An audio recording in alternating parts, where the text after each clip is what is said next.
Olá, meus irmãos, hoje dia 13 de setembro, estamos na 23ª semana do Tempo Comum. Mais uma vez, Deus me dá a oportunidade de estar aqui para fazer a partilha da palavra.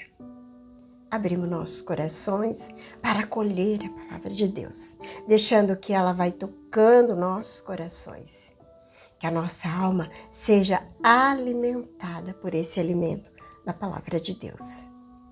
E que você também compartilhe, envie para os seus contatos para que outras pessoas também possam se alimentar desse alimento que é a palavra de Deus, que é viva e eficaz.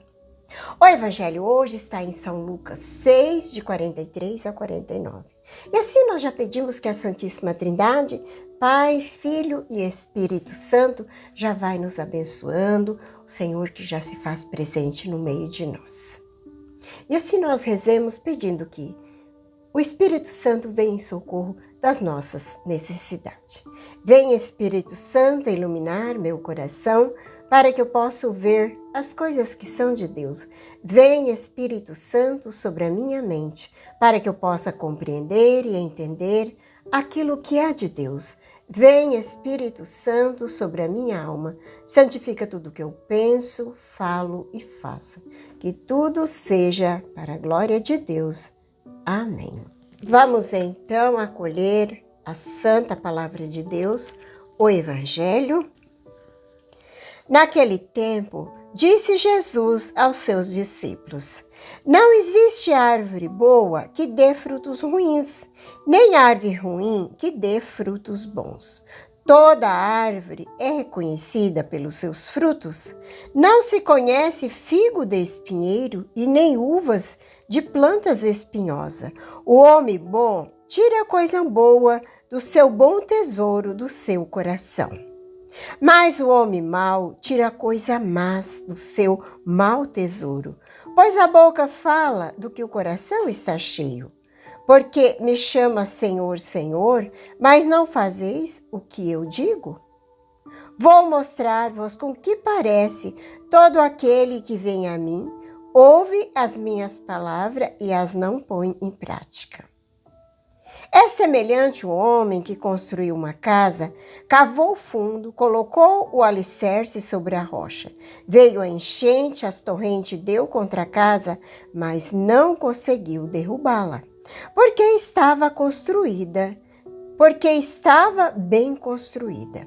Aquele, porém, que ouve e não põe em prática, é semelhante a um homem que construiu uma casa no chão sem alicerce.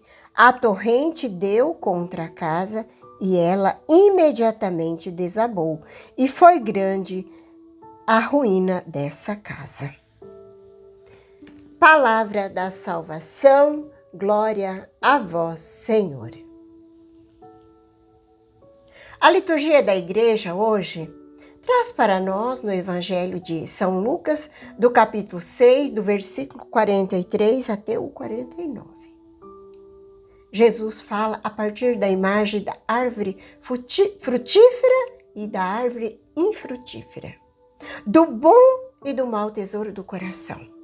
Para produzir bons frutos e fazer do seu coração um bom tesouro, o cristão deve invocar o Senhor, mas acima de tudo pôr em prática aquilo que ouve de seu mestre. Quem vai ao Senhor e ouve os seus ensinamentos e o pratica no cotidiano é aquele que é prudente, que na construção de sua casa alicerçou bem firme sobre uma rocha.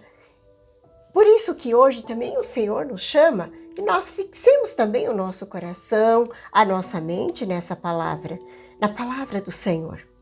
Como diz, a boca fala aquilo que o coração está cheio. Meus irmãos, hoje estamos terminando mais uma semana. E o Senhor nos chama a refletir como que foi a construção da nossa vida nesses dias. Para nós, cristãos, o novo tempo sempre começa no domingo, que é o dia do Senhor. Ao sábado é sempre bom fazermos um pequeno balanço. Será que construímos sobre a rocha com alicerces bem firme? vivendo a palavra de Deus com coerência, de acordo com aquilo que acreditamos? Ou então construímos sem colocar um bom alicerce? Uma boa maneira de fazer essa revisão e tomar para nós essa palavra das Escrituras, como diz, a boca fala aquilo que o coração está cheio. Devemos pedir sempre continuamente ao Senhor a purificação do nosso coração, para que os nossos atos possam produzir frutos, corresponder com um coração convertido e aberto para Deus. Se alguém pode até dizer, mas eu sou frágil, sou limitado, tenho as minhas dificuldades e os meus pecados. Pois bem, o Senhor está continuamente aberto, cheio de misericórdia, porque Ele sabe que nós não acertamos sempre de forma absoluta. O Senhor sabe tudo disso. No entanto, sabemos que podemos sempre recomeçar. E o Senhor nos dá efetivamente essa graça de recomeçar, purificando continuamente o nosso coração. Hoje quero trazer um testemunho que vai ilustrar muito bem esse evangelho de hoje. É a história de Santa Rita de Cássia. Ela nasceu em Roccaporena, na Itália, em 1381. Desde criança, o seu maior desejo era consagrar-se a Deus. Mas seus pais, por razões sociais, arranjaram para ela um casamento com um homem chamado Paolo Mancini. O evangelho que Jesus hoje nos fala que a árvore boa não pode dar frutos ruins. O coração de Rita estava cheio de amor a Deus, mas os seus frutos inicial, sua vida matrimonial, parecia amargo. Paolo era um homem violento, rude, envolvido em rixas entre famílias.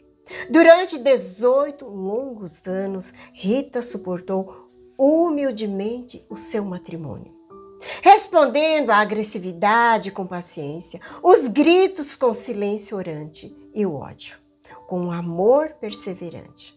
Ela não apenas ouviu as palavras de Cristo, amai vossos inimigos, mas a ponhava em prática. E aos poucos seu coração bom, como diz o evangelho hoje, o nosso coração é o bom tesouro. Rita tem esse bom coração, esse tesouro que é o seu coração de fé, amor. Começou a dar novos frutos. Sua conduta sabia? A sua conduta de uma mulher muito sábia, pacífica, acabou convertendo o marido, que antes de ser assassinado em uma emboscada, pediu perdão a Deus pela vida que levava. A tragédia, porém, não havia terminado. Seus 2 filhos juraram vingar a morte do pai. Rita, horrorizada com a ideia que eles perdessem a alma, cometendo um homicídio. Ela suplicou a Deus que os levasse antes que cometesse tal pecado. Era uma oração de amor dolorosa e radical. Pouco tempo depois, ambos faleceram de uma doença, reconciliados com Deus. Rita havia perdido tudo. Perdido o marido, perdido os filhos. E como o evangelho diz, a torrente, as enchentes, bateu sobre a casa de Rita, em forma de violência, vingança e dor. Havia batido forte contra a casa da sua vida. Mas ela não desabou. Por quê? Sua casa estava construída sobre a rocha da obediência fiel. Ela não chamava apenas Senhor, Senhor, mas fazia a vontade do Pai, mesmo quando humanamente incompreensível. Foi aí que foi liberta de seus laços familiares. Rita tentou entrar no mosteiro agostiniano de Santa Maria Madalena em Cássia. Sua entrada foi recusada por 3 vezes, pois as freiras elas temiam a represária por sua ligação com a família de Mancini e a violência daquela região. Era mais uma torrente batendo contra ela. Mas Rita não desistiu, rezou, perseverou. Conta a tradição que, certa manhã, as freiras encontraram milagrosamente dentro de um muro do convento, trazido por seu santos padroeiro, reconhecendo naquilo a vontade de Deus. E finalmente aceitaram dentro do convento. Sua vida de oração, obediência, caridade floresceu como o fruto mais doce de uma árvore boa. O auge de sua missão com Cristo foi o dom dos estigmas. Um espinho da coroa de Jesus feriu sua testa, marcando com uma chaga dolorosa e humilde. Quando Santa Rita morreu em 1457, a história de sua vida foi construída não sobre a areia da conveniência ou do desejo de vingança, mas sobre a rocha da fé inabalável. Já era um testemunho luminoso. Até hoje, ela é invocada por milhões de pessoas. Como a santa que ensina que, mesmo nas situações mais impossíveis e dolorosas, ela nos ensina que quem ouve e pratica a palavra de Deus constrói uma casa forte que nenhuma tempestade consegue destruir. Rezemos hoje pedindo a intercessão de Santa Rita de Cássia sobre todos os nossos casos mais difíceis e impossíveis. Que ela nos ajude a ser fiel à palavra de Deus, de colocar sempre a nossa vida sobre a rocha da obediência e da fidelidade. Santa Rita de Cássia, rogai por nós. É isso hoje para a nossa reflexão. Um grande abraço a todos. Um abençoado final de semana. Não esqueça de compartilhar essa mensagem, de enviar para os seus contatos, para que outras pessoas também sejam alcançadas por esse evangelho de hoje. Que a paz de Jesus, que o amor de Maria esteja no teu coração. E que Deus Todo-Poderoso nos abençoe, em nome do Pai, do Filho e do Espírito Santo. Amém.